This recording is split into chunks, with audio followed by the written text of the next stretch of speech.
G'day guys, welcome to another edition of the Legends of the Lanes, brought to you by the Friday Frothy. Please like, subscribe, share this with your mates if you like what I'm doing. Had some amazing guests on so far, and it doesn't stop tonight. A lot of people out there have been asking for this guy to come onto the show, and tonight he is. His name is Warren Stewart, and I can't wait to have a chat with him. So welcome to the Legends of the Lanes, Warren. It's so great to have you here, mate. We haven't actually talked to each other or seen each other in the past, but we're finally getting to have a chat now, mate. How are you, and thanks for joining us. I'm very well, Jeff, and I appreciate you having me on. Yeah, thanks for inviting me. You know what? I've just done it again. I forgot to zoom you across, but we're going to go with it, mate, because we're not starting again. It's a few technical problems there, but we'll live with it, mate. Yeah, it's so good to have. It's so great to have you on. I've been getting a lot of feedback from Facebook for people wanting you to come on the show. When's Warren coming? Are you getting Warren? And mate, here you are, and I can't wait to hear some of your stories. I'm really looking forward to it. So thank you. Thank you. And we'll get into your stats very shortly about what you've done representation-wise with Rockaway and Australia and the Olympic Games. I mean, I'm looking so forward to talking about that. Actually, let's just jump straight into it, mate. Can you, Sure. for people who don't know, can you take us through what actually happened? We had the Olympic Games. We've never had bowling in the Olympics before until, was it Seoul? 88 Seoul, yep. As a demonstration sport. 1988 Seoul Olympics. Yeah. Yeah, can you run us through how that all happened and how you got selected? Yeah. Well, for the record, I was the world alternate. I know it's like the world reserve. So I was there. Of course, the great Carol Giannotti was Australia's female representative, and who obviously went on and won 16 or more pro tournaments. The pinnacle of tenpin bowling. Yeah. So I was there. So it all worked out where my first major tournament I won was the 1987 Australian Masters at Cannington in WA. That actually gave me a ticket to, at the time, to make the Australian team, because it's changed over the years how you get selected for the Australian team. And in this particular year, I think they did it for a couple of years, and then they changed it for various reasons. But by winning the Australian Masters, I automatically got a spot in the Australian team, which went to Hong Kong in 1988. So that was the start of it. So from there, it depended on where you finished we had to make the Masters, I guess, and both Carl Bottomley and myself made the Masters in Hong Kong. I think I finished fifth overall in that one, and that gave me the ability to go to a Popka in Florida with Carol, who I think she won the Masters in Hong Kong, so she was an automatic. So we both went to a Popka for a roll off to make the group of bowlers that would bowl in the Olympics. And it was made up of, we were in the Asian zone. Back it used to be called instead of IBF that we know now, it was the FIQ, which is a French Federation International de Killerers, I think it is, if I remember rightly. Mm-hmm. And there was the Asian zone, the American zone, and there was another zone, and I can't remember off the top of my head, sorry. I still went as the reserve because someone could have, pulled a hammy, and someone needed to fill that space. So like in tournaments, over here, there's a first reserve, and sometimes, I tell you, back in the old days, if you were first reserve, you'd be we used to have the briefing for the match play. You'd be waiting at the door. Not that I was first reserve that often, but, they were tough, the tournament directors back in the day. They'd close the door exactly at, let's say check-in was at 8:45. As soon as it's 8:45, the door was shut. Even if you were 30 seconds late, you're out. First reserve got in. Yeah, So, yes, I was basically the reserve, world alternate. I still, I was there, had the uniform. We marched out. Didn't march out in the opening ceremony. Other than the Americans, most of the other countries, including Australia, were locked out. I think we were locked out to do the march to the actual opening ceremony, which was a bit of a bummer, but that's just how it was. And then obviously Carol represented Australia and participated, and I was there for support. but it was incredible. I mean, it was all like heavily, you know, there was guards with guns, buses from the hotel to the bowling centre. Was You had motorbikes, police motorbikes taking you. I've lost for words now. I can't remember what they're called. The motorcade, Yeah, yeah, yeah. motorcade, and then you had flags and Olympic rings everywhere. You had the mascot, the tiger mascot, Haduri, I think, something like that was the name of it. They were everywhere. But it was just an amazing time, and just to say that you were there, it's something that it's just nice to know that you were part of something. Even though I didn't bowl as such, I was part of something which I'll always think great things. But the big one also, of course, was the Commonwealth Games, where we won medals. Cara Honeychurch went to Malaysia and did spectacular. Yeah. And I'm not sure if you've mentioned it, but the 500th gold medal ever won in a Commonwealth Games was the mixed doubles with Cara Honeychurch and Frank Ryan. They won the 500th gold medal ever won. The 500th gold medal won in Commonwealth Games. So that's a good one for Tenpin bowling to have there. Yeah. To go down in history. Good on you, Frank and Cara, I say. Yeah, well done, well done. I had the pleasure of interviewing Cara. She's, I think, episode 6, and man, it was just an absolute thrill to talk to an absolute legend of the game. I mean, they're all legends, but yeah, Cara, my goodness, incredible, absolutely incredible. Remember, she was coached by Rob Zickman, another Australian great bowler. And I remember at Box Hill Bowl, as a schoolgirl, just bowling and getting coached by Rob Zickman, and he was able to take her, to the pinnacle, and then of course she went on and did what she did. Yeah, she was a freak. My word. Where did it actually all start for you? Oh, look, it started. I was 10. I bowled my first league when I was 10. I bowled before that, just socially with my parents, who would go down and a bit of a family gathering and go and have a bowl. So that was 73. That's correct, 73. I bowled my first league. So 63, very shortly. And so 53 years. So that was at Moorabbin Bowl. Yep. And it was quite intimidating going into your first league. So I was a 10-year-old, and here were these, because back in the day, juniors was definitely 18 years and under. Nowadays, we've got people like young Julian Dinham, at 16, winning major tournaments against the cream of our adult bowlers, and he's 16. Back in my day, I was 10, and it was like I was just intimidated by all these older teenagers who could bowl juniors until they were 18. And in that time, you could only play for trophies. So you couldn't play for money when you were a junior back in the 70s and early 80s. So I moved into this four-man team, Sunday mornings at AMF Moorabbin Bowl, 20 teams. I think it was 20 teams of 4. So there was 80 juniors coming in to Moorabbin Bowl every Sunday morning. Wouldn't you like that, in today's world? Yeah. And we would bowl our 3 games, and then afterwards we would then go down on the lanes and practice. And we had back then, sort of carers for us, looking after us, guardians. They would help coach us, give us some tips. So I sort of started bowling then, and quite frequently. And then from that one league, you move into some house tournaments that were very popular back. I keep saying back in the day, but years ago they were very popular. And so you'd start bowling in some junior tournaments and the local championships, the Melbourne City Championships, because, I'm from Victoria, from Melbourne. And then, you'd go to the state championships. And so I just progressed through those lines. My first trip, I went to Tassie for a junior nationals. I can't remember when, it was 74, 75, but, it was at Moona.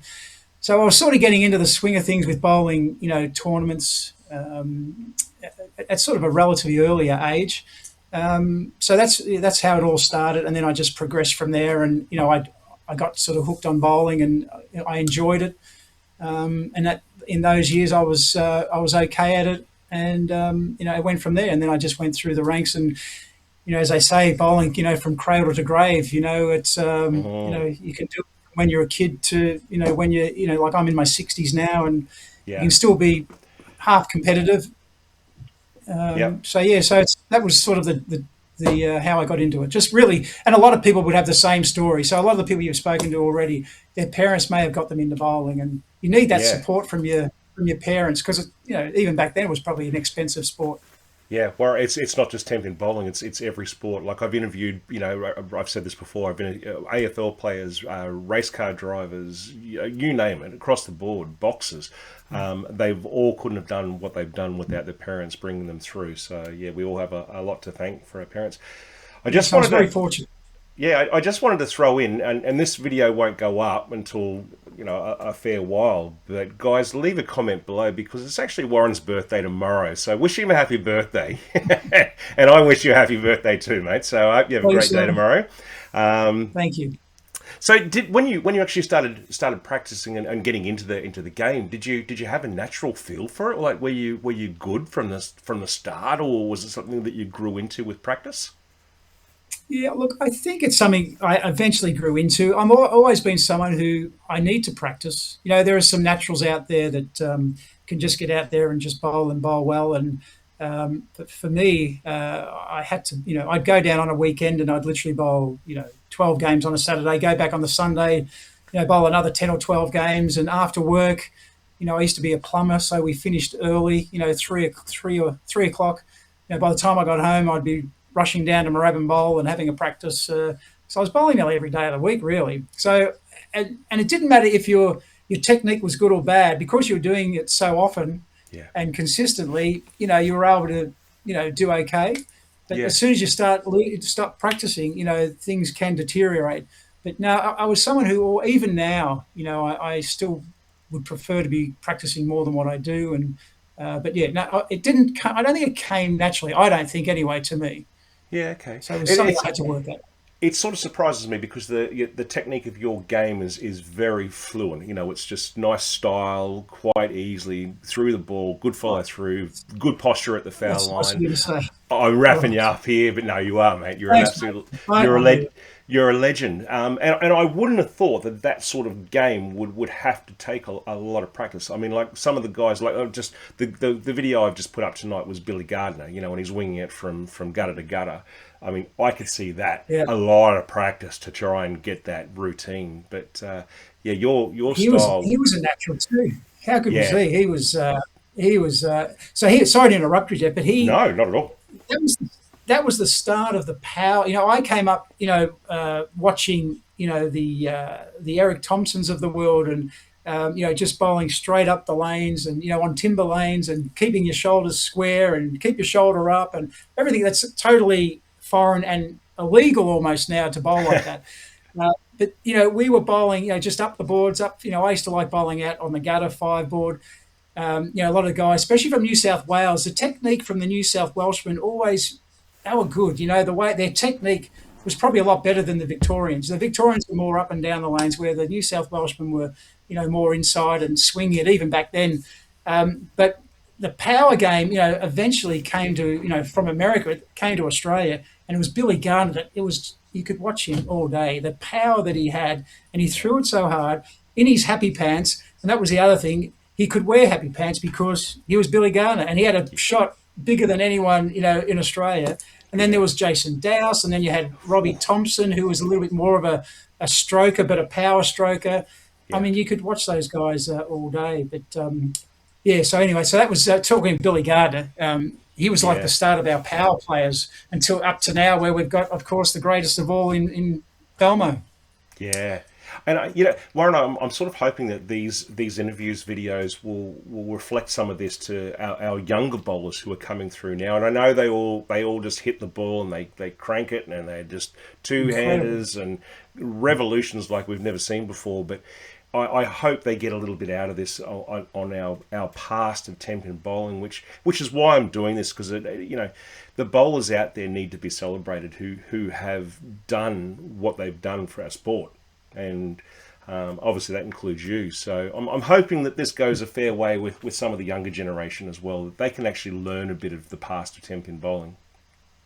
Yeah, look, I think it's other sports as well. Look at tennis. The old timber tennis rackets, and it was all serve and volley, and it was still a great game back then. The Yeah, Rod Lavers and the John Newcombs and Kenny Rosewalls. yeah, Where look at the game now. It's evolved to be a power game, and it's big hitting. And I think every sport, well, maybe not every sport, but a lot of sports, they evolve, and people work out different ways of achieving the result. And at the same time, power comes into a lot of sports. Cricket they have those big bats now versus what they used to have. A bit like we yeah, used to bat. I used to love cricket. I love cricket still, and I used to play it. And your cricket bats you used to use were like fence palings, where considering the bats of today, they're so powerful. And we're mm, the same, not just in our bowling equipment. Bowling balls are more powerful now too, but just the technique and how each generation from the 60s to the 70s, the 80s, the 90s, and so on. Each generation gets better. Each every 10 years almost, the bowlers get better, yeah, and it's great to see. And I just hope that our sport continues, where the playing field's still there, our sport's still there. So these young kids that are here now, and they'll be coming, that they got something to bowl in, and show off the skills that they have. Because I could watch, the skills are just incredible. Because when you can't do something and you watch someone do something spectacular, you're in awe of them. yeah, And that's what it's like when you watch the young kids of today when they bowl, and some of the adult bowlers as well today. yeah. What would you describe as the best decade of bowling for yourself? Not for anything else, but for yourself. What did Yeah. you think the best decade was? Oh, for me personally, look, it was a mixture of the 80s and 90s. I had probably a 10-year area where I was pretty good. But in juniors, I was pretty good, and then I went from junior competition to the adults, and it took me a little while. Some people get into adults, a lot quicker, like a Carl Bottomley, but it took me a couple of years to win my first adult tournament. But it was definitely the mid to late 80s, and then I tried to change my game a little bit, so I was out of action, not out of action, but I sort of dipped a bit in how I bowled for a year or two, and then I went back up into the early to mid 1990s, and then I actually, funny enough, then I was approached to work in a bowling centre, Mhm. and everyone said once you start working in a bowling centre, that's the end of your bowling, and Oh, sure really? enough, that's exactly what happened. Yeah, So AMF back in the day, AMF were a fantastic company and did a lot for bowling in our sport.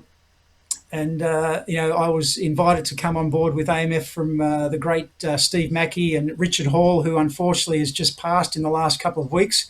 One of our greatest bowlers, Richard Hall, and that's how I got into working with AMF initially, and then obviously I progressed and worked in a lot of other different bowling centres and companies. yeah. So Warren, you mentioned before that you bowled in Moorabbin. Majority of people that I've spoken to, they've all come through very similar, and like they've come from tournament centres. Like Moorabbin's a very very tournament orientated centre. St Leonard's, all these guys that came from St Leonard's, it's just like I bowled Amazing. in St Leonard's. Yeah, Rush yeah. cutter, So Rush Cutter, there's another one. Clayfield Bowl up Rockdale. here. I just said up here. It's not up here. I'm in Hobart. I used to live in Queensland, and I still say I'm up in Queensland. You're up there. Yeah, it's in my head. I'm up there. So So you're on the how island. I am, yeah, in Hobart, which I want to talk to you about because you've had a massive amount of success in Tasmania. You've won so many tournaments in Tassie. Yeah, look, a few of the Vics would have done well in Tasmania. It started with, I think, Eric Thompson, Lenny Hogg, Ian Bradford. So it was part of our sort of regular tour, I guess you could say, that we had a tournament circuit in Victoria originally called the VCBA, Victorian Competitive Bowlers Association, the pink shirts, and then that went to the ATBA, the Australian Tournament Bowlers Association. So you'd bowl every month in a tournament with. Sometimes mainly Victorians, but you would get a lot of South Australian bowlers come through, New South Wales. So we would bowl those, and in between some of the major ranked events on the tournament calendar, Tasmania had their own circuit, and it was only an hour's flight, and so there'd be a group of Victorians go down and bowl at. The big one was definitely the Hobart Cup. That was a big one, Okay. and that was AMF at the Moona. The Launceston one was a big one as well, and then of course Burnie, which is no longer there, but Burnie was a big tournament as well. I mean, I remember Burnie in terms of was it Burnie? No, it was another. No, it was Adelaide. I was going to say Bradford. He won back to back. Let's not talk about Bradford. He's not on this tonight, so we won't worry about him. I tell you what, I know the story, and he hit Brooklyn the whole tournament. Yes. Yes, he talks So about talk it. about. Yeah. It's unbelievable. So you've already heard it, but I tell people the story. That was the mentality of the guy. He's such a smart guy, and who would even think? Like, Yeah. I can't even picture trying to bowl Brooklyn. Like, can you believe it? So it worked for him because the racks weren't that great. It might have been at Mount Gambier in South Australia, actually. Correct. And Yes. he's gone back the next year and forget hitting the pocket. I'll just go Brooklyn again, and that's what he did. And he's won back to back. But that's the guy. That's why he was one of our greatest. He was unbelievable. Yeah. Do you know what? I once again, this is your interview, not his, but I did ask him that question. Like, did anyone follow you and try and do the same thing? He said, no, no one did. They all just stayed there and struggled trying to hit the pocket, and so Hey, that's how we will try and hit the pocket. Forget Brooklyn. I don't care if it strikes all day. We're going to hit the pocket and leave 5 sevens or 8 tens or something worse anyway. Very true. Very true. But it was a great story and a great interview. So if you haven't seen Ian Bradford's interview, guys, go back and have a look. He's episode 5, and it was an absolute thrill to talk to him, the same as to talk to you, mate. Hey, coming through juniors, and you've started bowling. Anyone that's helping you, a mentor, someone that you're looking up to, someone that you've modelled your game on? Look, Jeff, there's been a lot. I've been lucky in a way. I've had a lot of good people try, help me out. And initially with juniors, you had the guardians of the junior leagues, the people called Pete and Pat Brook. They would, after bowling your 3 games of league, you'd go down and practice, and they'd be there, telling you to go for your 10 pin 10 times. And if you miss it, after 5, you got to start all over again. And that sort of honed you into trying to pick your 10 pin at spare up. And then I had great couple who ran the Melbourne Junior Bowling Association in the 70s and early 80s, and that was Malcolm and Eileen Evans. They were very supportive of me and probably helped me, get into my first Australian team when I was the first youth Asian championships, which was in Manila. And from there, I've always been initially Eric Thompson, one of our greats, Hall of Famer. He took me under his wing, and he's helped me out a lot in the early years. Keith Sly, another good bowler himself, who also coached Ian Bradford and another Australian great, Frank Ryan. And then, in later years, a close friend who was my best man at my wedding, Steve Rundle, who's a very good coach. A coach before his time. He's coached many Rockway teams for Victoria, but he was well ahead of the frisbee release and before anyone was talking about it in Australia, and he was ahead of the game, Steve Rundle. So shout out to him. But look, I've had a lot of coaches along the way, and I've gone to a lot of coaches along the way. I've been fortunate to through bowling around the world getting to know people, and I've had lessons from Don Johnson in Vegas. I spent a week with Fred Borden, one of the great coaches of ever, Team USA. Yep. I spent a week with him, and that was incredible. And look, but in terms of mentor, I guess I looked up to a lot of people. When I was a young kid, looking up to these. They're like rock stars, really. Hollywood movie stars, but they were in terms of 10-pin bowling. And here they were, and I was sort of mixing it with them and looking up to them, and in the end, we competed, and eventually, we were able to, beat them as well. Probably because they were getting older, a bit like me now. I'm well up past it, but they're getting older. I was young and coming up, so eventually, there's that, the young people pass the older people. Yeah. But look, I've been fortunate to have a few people that have helped me along the way. Do you? So but few out there. Sorry to interrupt, Warren. No, that's fine. Do you? I love what you just said there. That you looked up to these people coming through, and they were your rock stars of Tenpin bowling. Do you understand and acknowledge that you were that person to the next generation coming through? Look, I don't. No, not really. No, never have. For sure, no. That's something that I. There's plenty of better bowlers than me out there that yeah have done a lot. So look, I try. I worked hard at my game. I practiced a lot. I worked out. I ran. I was pretty fit when I was at the top. And that all sort of changes as you get a bit older. You get a bit lazier, and I just try to do as the best I could. And sometimes it worked. But there was other bowlers Yeah. out that just they went out there, they did it easy, they won tournaments, and yeah. So no, I don't, definitely don't. Well, I'm here to tell you that you were. So anyway, Okay. it's one of the things and I do talk about this a lot in this series that Tenpin bowlers are just so humble and they won't acknowledge how good they were. And yeah, I just think it really needs to be celebrated, and you guys need to have a pat on the back of it. Wow, this is what I did. So Warren, the Olympic Games were basically just one bowler, so it was just Carol, so from Australia. So we didn't have Yep. a man and a lady in it. It was just one bowler to represent the country. Correct. Yeah, Yeah. just the Okay. one. And I can't remember everybody, but the area actually I brought just because I knew you might have been talking about the Olympics. That was Yeah. the front cover of Bowler's Journal. Yeah. Okay. And Arya Sedana won. She was from the Philippines, Yep. and the lefty from Korea. He was the guy. He won the men's. Yep. But yeah, just one representative because it was a demonstration sport, so it wasn't an official sport. Obviously, we were hoping that would be the start of our Olympic quest. It was Yeah. heavily funded by Brunswick, the Brunswick bowling company. They spent millions in trying to get bowling into the Olympics. They were amazing. It was at a Brunswick centre as well in Korea. At a Popker, it was also in a Brunswick centre. And then in '92 it was there. Cara was there in '92, but it just faded, and it's a shame that we're so far down the track now, 2026, and we're not even getting a look in. And I think that was our chance was then.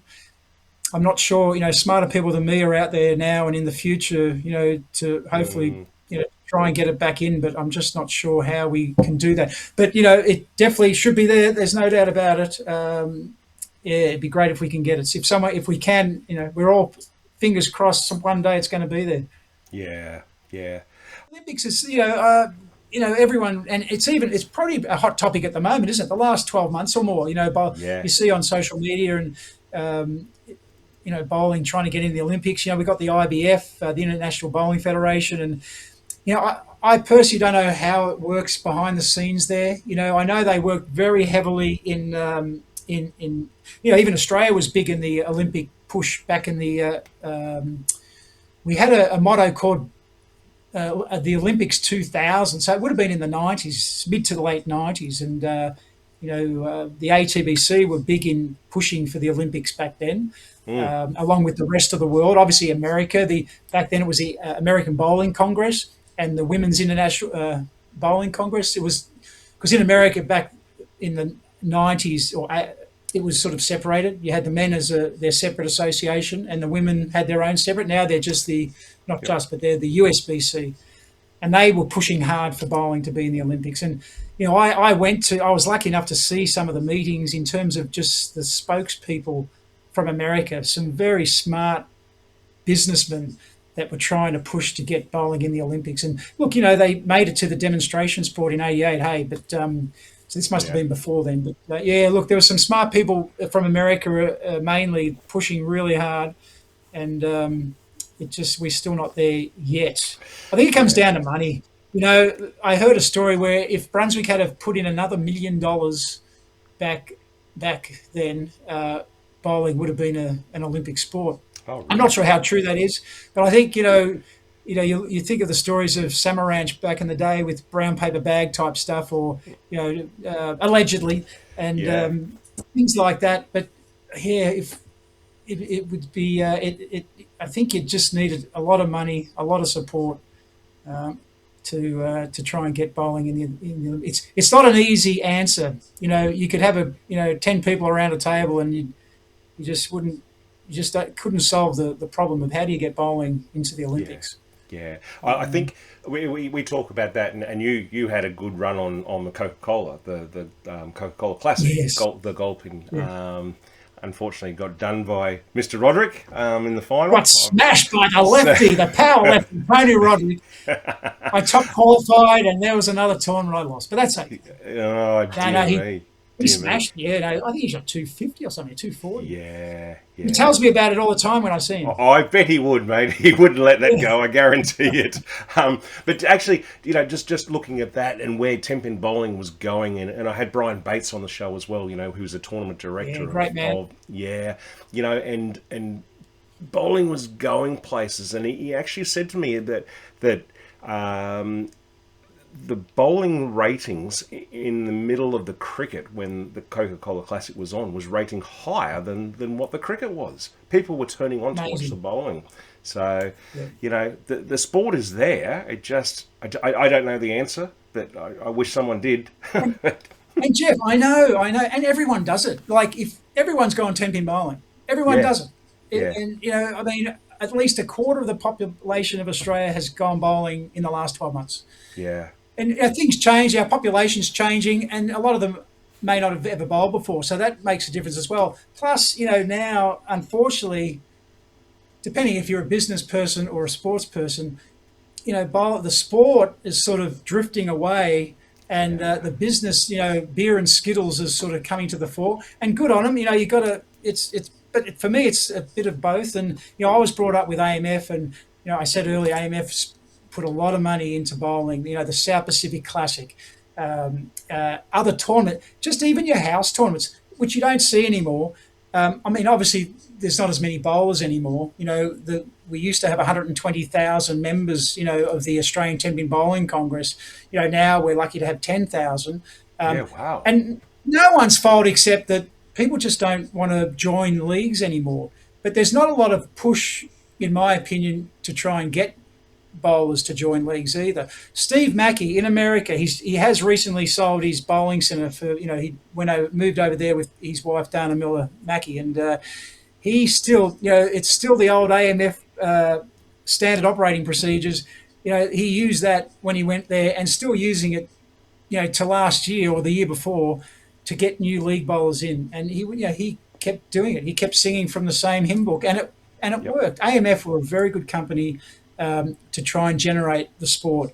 House tournaments were always around. Every quarter there'd be the Singapore no tap, the Hong Kong no tap, New Zealand no tap. Bowlers won trips overseas. I was fortunate enough to win the P&O Cruises Striker-Matic, and I got a cruise out of it. I remember that. Yes. Where are those tournaments now? Yeah, exactly. They're not anywhere. Yeah. There's a lot of things that aren't there anymore. But again, the bowlers aren't there anymore. We've gone from 120,000 members to 10,000 members.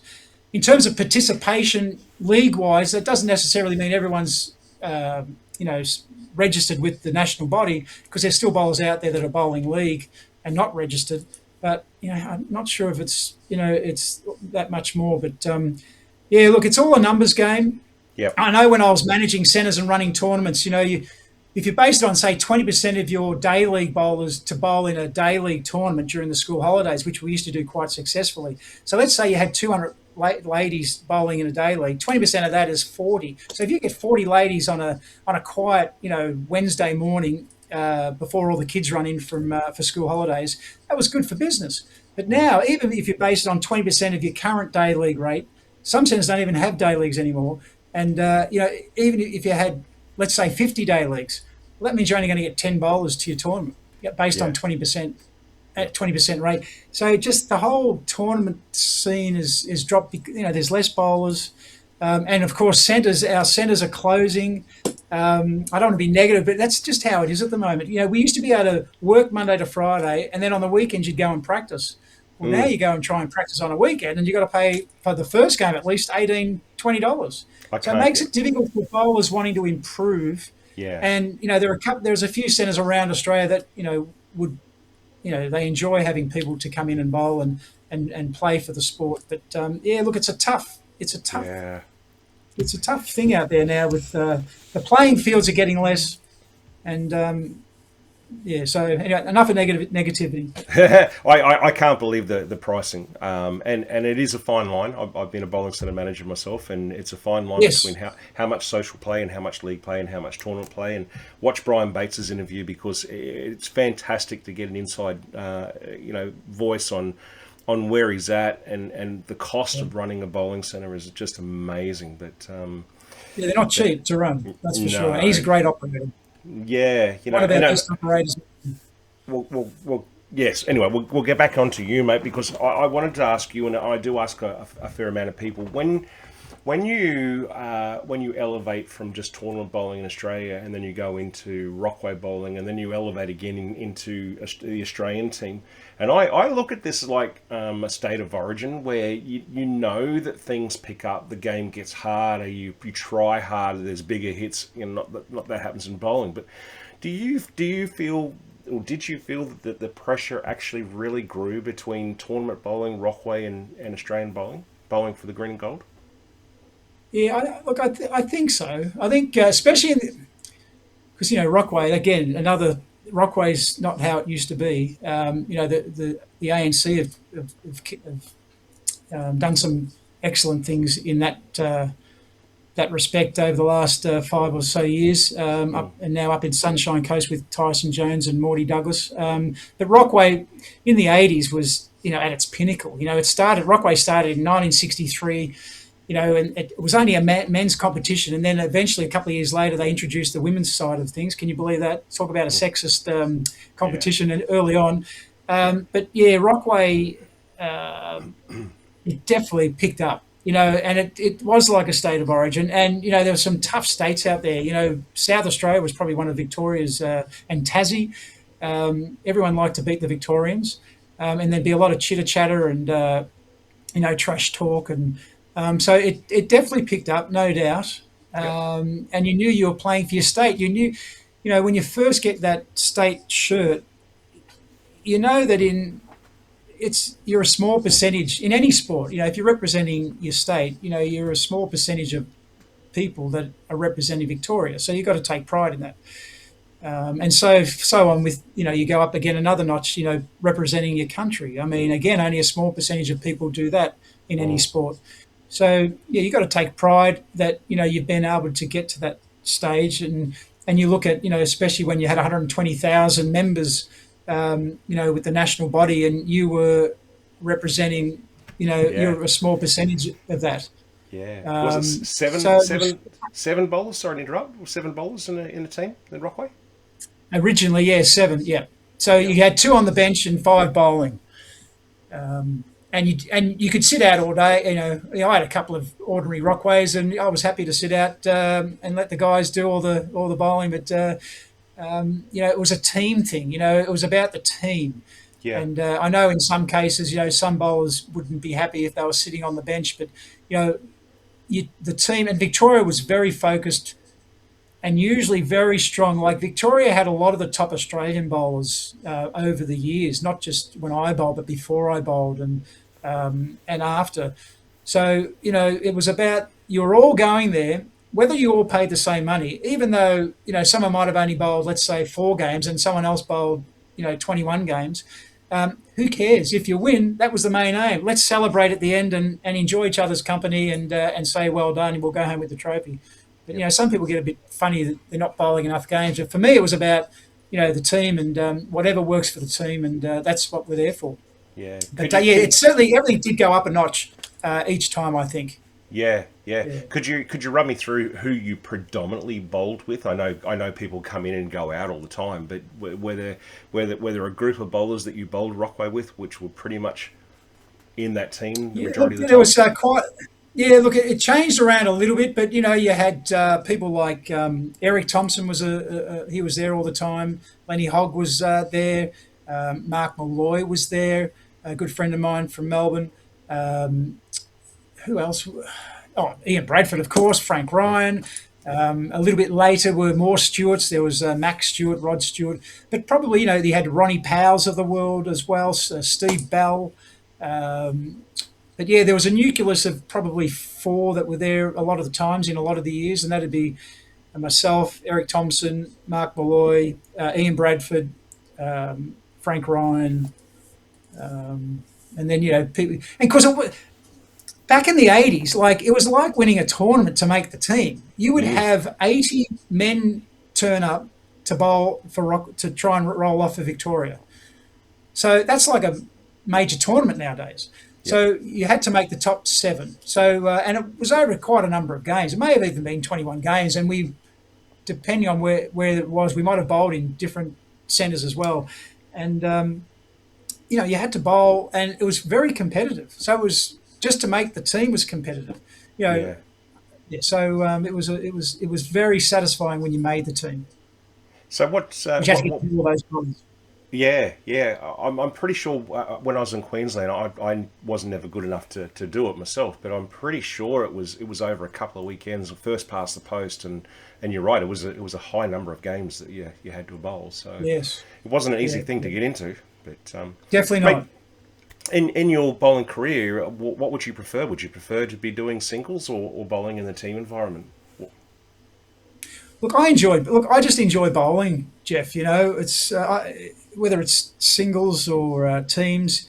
The difference is, I don't like to let people down. So with teams, and if you are struggling, you might let your team down. Where at least in singles, individually, you're only letting yourself down.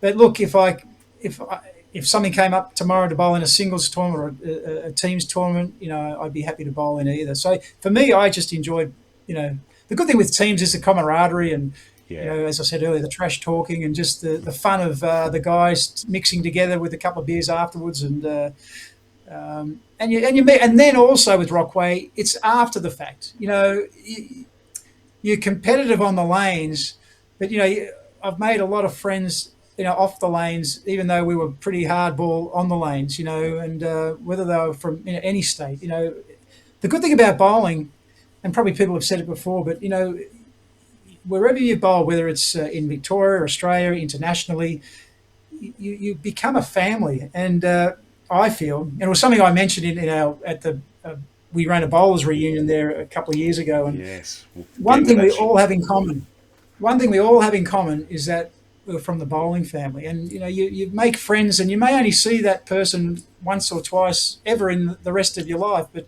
so it's a great sport for a lot of things. Tenpin bowling sure is. So Warren, I know we spoke about before. I know you're not involved in the Tenpin bowling industry anymore. You're out doing different work. But are you still bowling? I didn't even ask.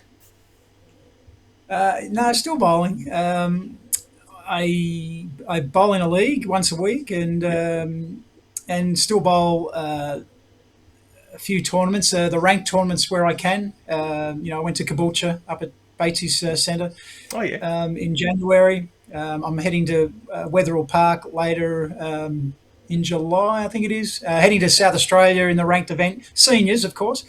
And then we've got a sort of a teams type event at Campbelltown in June, which I'm looking forward to. So yeah, look, not as much as I used to bowl, of course, but I still love to bowl. I still want to, I'm always trying to try to improve, and that'll never change. I'll still be going into my coffin, still trying a few things, I think. But yeah, look, I love to bowl. I just would like to bowl better every time I bowl. But I'm still bowling.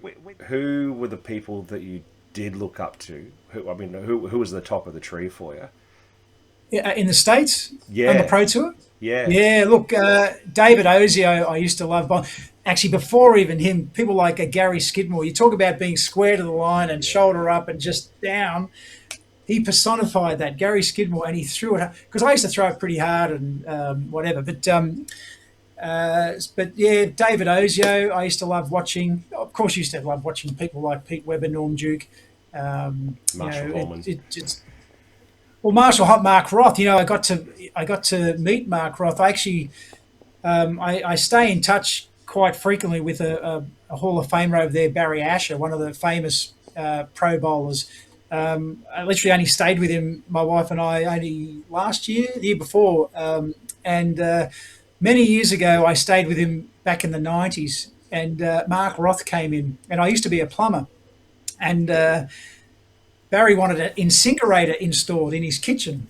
So, seeing I was the plumber, and we gave it a good crack, but we didn't put the incinerator in, by the way. But Mark Roth was there helping me, trying to put this incinerator Oh, in the wow. sink. And in the end, we jumped in the car, and here's Mark Roth driving me down the street to Barry Ash's. He had a shirt shop down the road in LA, and here's Mark Roth eating a donut, and I'm thinking to myself, I'm in LA, I'm driving to Barry Ash's shirt shop, and here's Mark Roth, one of the greatest ever, sitting next to me, driving me to there. Wow. They're memories I'll never forget. That's And incredible. Yeah. but yeah, so they were rock stars I looked up to. Um, so and then you get to meet them. It's like wow. But Yeah. yeah, there's so many of them. You could just watch. Mike Orby, lefty. I could watch Mike Orby. All day. Incredible, mate. I want to start talking to you about the reunion, but I just one question. The second question part to that first one was, you are known as a bit of a historian. Like you as you said, you've got all the videotapes and stuff. You've got a lot of bowling memorabilia from Australia. Yeah. Look, I wouldn't say memorabilia, but I've got a lot of stuff. I've got all most of the bowlers' journals. I mean, everything's electronic now, and I've got a shed full of just stuff that I care about. But when I'm no longer here, probably no one else will, so it'll probably all get thrown out. Oh But no. look, I've Yeah. got videos, magazines, books. When I was a kid, I'd go to the local op shop and just look at the books and see if there was any.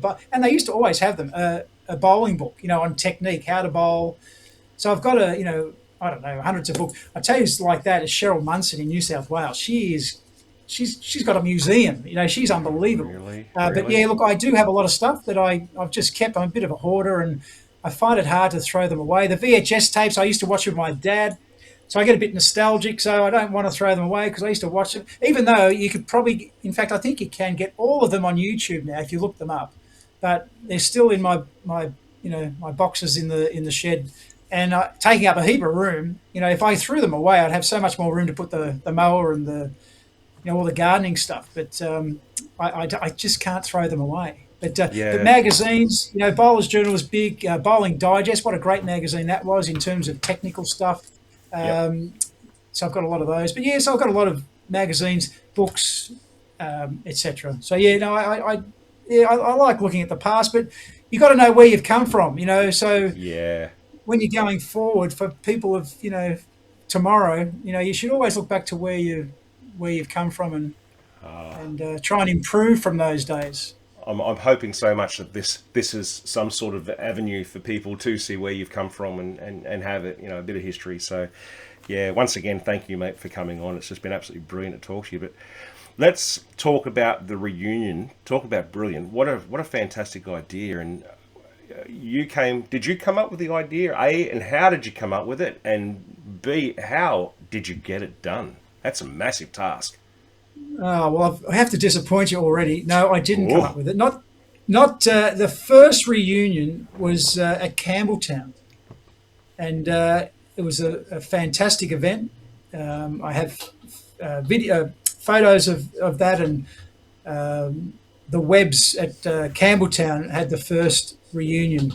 So good on, well done to them. But it was a few years later, and some people were sort of, you could hear them. They wanted a reunion, and Cheryl Munson, who looks after Tenpin Memories, a very popular page on Facebook, and also Leone Herbert, or it used to be Leonie Starr, yep. put me. And I was running a bowling centre at the time, and it was a centre that ran tournaments, had a lot of league bowlers. I mean, it was the centre, really, tournament centre of Melbourne in 2024 when I was there. And I mean, still is today. It's where the Australian Open, Big 150 is, or back there now.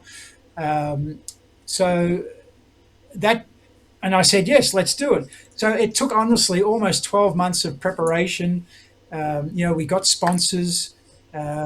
We organised Steve Mackey, invited him out. So he did come out, Steve Mackey and his wife Dana.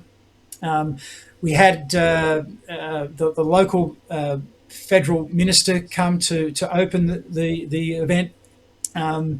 We had acknowledgements from Belmo, who wasn't there, but on the evening of we had a dinner.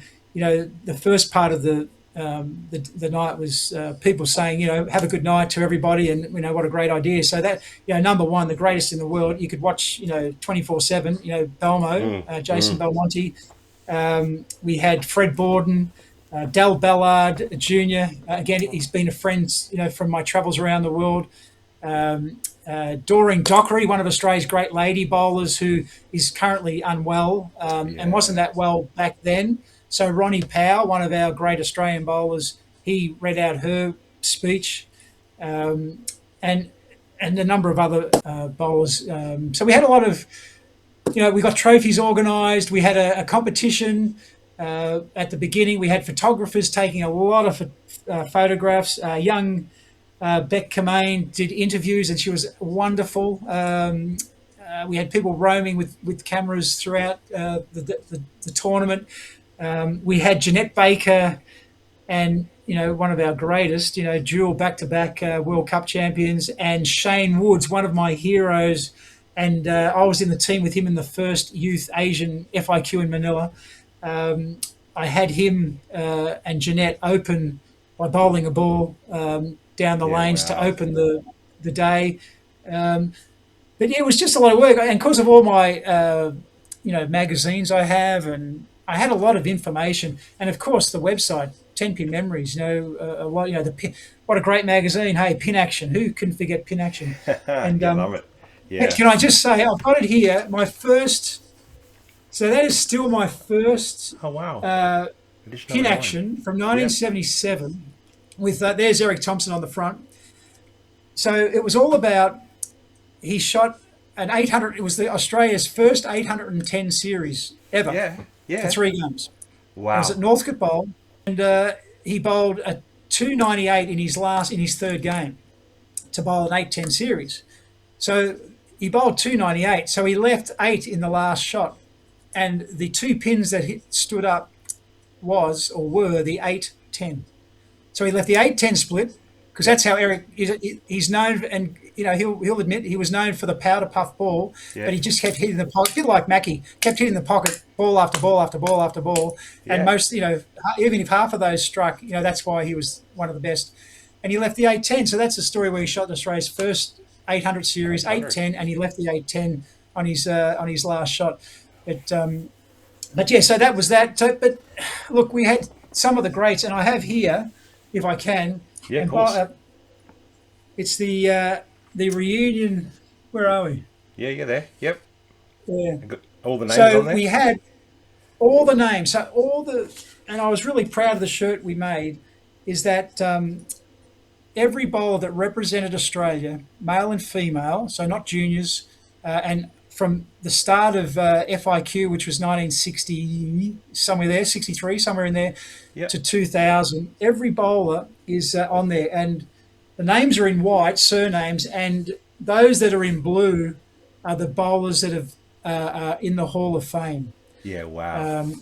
So, you've got names like Baker, Bubnew, Cook, Day, Giannotti, Honeychurch, Fast Eddie Hoskins, Jang, Jeffries, Kazaki, Curie, Bradley, Muir, Frawley, just Talbot, Wenban, Zickman. I mean, it's unbelievable. So there's so many people have represented Australia, and you look back, and they are all the legends of our game. Can I tell you?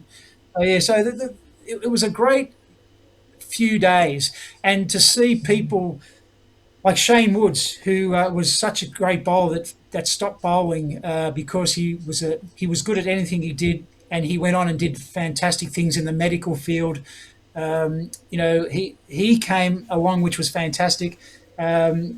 Rod Evans was one of my heroes in junior days. He was from Melbourne, but he lives elsewhere now. He came to the event. Another guy from Queensland, Wayne Cordwell, another great junior bowler. Hadn't seen him bowl since 1979. He came down. And then you had all the famous people, all your Hall of Famers. Barb Richmond was there, and Legend. Trudy Gould, and I mean, I don't have the list of names, but I can't remember them all. No, there's too many. I apologise to anybody that I've forgotten their names, but yeah, Warren. Sorry to interrupt. I keep saying the same thing. All these legends, and I keep saying to people, "I'm sorry if I haven't contacted you. You're a legend. I haven't contacted you. It's just this is there's so many out there, so many." And there is, and look, Sue Castle, another legend. She was there, and actually, I found a list. It was just a lot of people that were there, and just to see them together, some people hadn't seen each other for so many years. Yeah. And it was like they'd never, a day hadn't gone by. They knew each other, and it was like they had a great reception, and it was great for the whole 3 days. It was just awesome to see. And at the end of the night, at the dinner, we got everyone, as many as we could, into one big group photo and took a photo. And wow. I look at the first one at Campbelltown, and unfortunately, a few of those bowlers aren't with us anymore. And because now I've got this other photo from 2024. And of course, we had a memorial as well at our dinner, with the people that had passed since the last one. And that was one of the other reason also I wanted to do the reunion, because in that year and leading up to that year, I had gone to quite a few funerals and actually spoken at a few of the funerals as well. The great John Sullivan, not many better than Sully. There was Tony Goodwin. Jeff Ott, and the people were just, we're getting to that age, unfortunately, and I'm in my last quarter now, so people, unfortunately, it's life, I know, but they're part of our family. As I said earlier, we're a big bowling family, and when someone passes from your family, it's a sad day. It is. And so it's important that we have these events, not every year, because you lose something there, but then you might still lose people in that year, unfortunately. But I know there's talk and there's chatter about doing another reunion, which possibly will be up in Queensland. So, folks, be on the lookout for the next bowlers reunion. Yeah, but the one, I honestly, it's one of the best things I've ever been involved with. And I had a lot of help, of course, with staff of the bowl and everything else. But I really put my hand on my heart to say I really feel privileged to have been heavily involved in getting that organised, with the the kick up, to say, come on, Warren, let's get this happening, from Leonie Herbert and Cheryl Munson, who helped immensely. So that is awesome. And shout out for those ladies as well for doing that. Great work, absolutely great work. So there's some fantastic stories there, mate, and kudos to you and those people that you mentioned, Leonie and Cheryl. I'd love to get Cheryl Munson on and have a chat with her as well, because another huge legend. But mate, this time of the show, I do what is called a Quickfire Frothy 6-pack. It's 6 quick questions, 6 quick answers. They're never quick, but that's how we roll. Yep. You ready to rock and roll? We'll just go straight into this. Let's do it. Number one, who was your most feared opponent? Who did you hate getting up to in a final to have to bowl against? Probably Brayford. Yeah. I hate to see his winning percentage, but he was dominant. Yeah, absolutely. He knew how to win that ball. He knew how to win that ball. He sure did. Number 2, what was your favourite bowling centre of all time? Moorabbin. Yep. Yeah. You said quick, so that's off the top of my head. Mentone, I managed Mentone and managed Moorabbin. I managed a lot of centres. Moorabbin was good. Mentone was good. Yeah. Because I'm from Melbourne. Golden Bowl used to be a great bowl, which is no longer there. Can I just say they were monoliths. They were like the MCG for bowling. The Golden Bowl, Rush Cutter, St Leonard's. They're just not there anymore. Yeah. Unfortunately. It's a shame, isn't it? It's a real shame. Yeah. Mate, number 3, your most memorable win. Look, probably the Masters. It gave me that journey into bowling to represent Australia. 87 Cannington. I won the Masters. I automatic selection in the Australian team to Hong Kong, to Florida, to Seoul, and then to a number of other Australian teams. So I'd have to say the 87 Masters. Yep. Awesome. Number 4, I think we've covered this, but who did you look up to as a bowler? Look, Eric Thompson, I looked up to initially, not initially, but at first, but I used to love watching Gary Key from New South Wales. His father was a legendary coach who, unfortunately, he's passed on as well, Dr. Ed Key from New South Wales. But Gary Key was just amazing. I could watch him, and there was never a ball that he was happy with. He'd come back, even though the ball just went bang in the pocket, he'd come back and but he was. But that's going back to the 70s, early 80s. But yeah, Gary Key was good.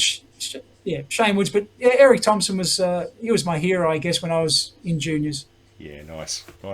Number 5, the one tournament that you'd love to go back and bowl in again. Could be a tournament that you won, a tournament that you didn't win, that you wanted to win. Probably the South Pacific, the South Pacific Classic. I mean, again, AMF, I said earlier, they did so much for bowling. Like you had, as you know, centres running their tournaments, and that winner would get a flight, if you weren't in Sydney, to bowl at Bankstown, at West Terrace. Used to be my office there, actually, when I was with AMF. And people, and then you could possibly, if you win, get a trip overseas, not unless it's at Rushcutter in 1984, was it when Cheryl and Ian represented Australia at Rushcutter for the Bowling World Cup. But, you would get a trip to the World Cup. How good? Yeah.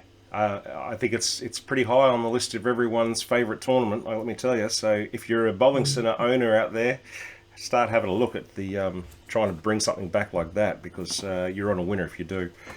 Mate, final one for the night. I've had an absolute ball talking to you, but this is a bowling ball question. What's your favourite bowling ball of all time? This is not easy. Come on, you're serious? Oh, my goodness. Yeah. What about the LT48? That was good back in the 80s. Nice rubber ball, had cork in the inside. It did well for me, the LT48. I'm going back. This is an old section, isn't it? So I can go back to 1982. Do you remember drilling them? Did you used to drill bowling balls? Because I used to remember drilling. They stunk so bad. Smell of rubber. How good! I used to love it. It was like burning rubber. So I would look forward to going to Keith Sly. I said earlier he coached, but he also drilled balls. You go to his house, and he had off the side. He had a workshop. Drilling into the rubber, smell everywhere. Squash bowl, Little 8 Centre in Box Hill, Dunlow Avenue. Used to get balls drilled there as well, rubber.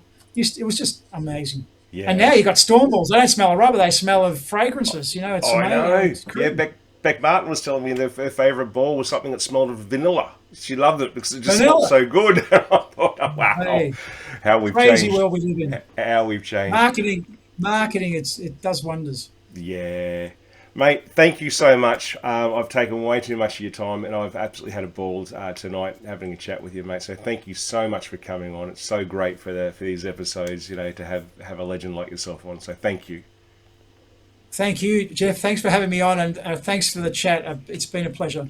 Mate, please have a fantastic birthday tomorrow. I hope you have a great one, mate. Have a couple of beers if you have a beer. So, have a frothy.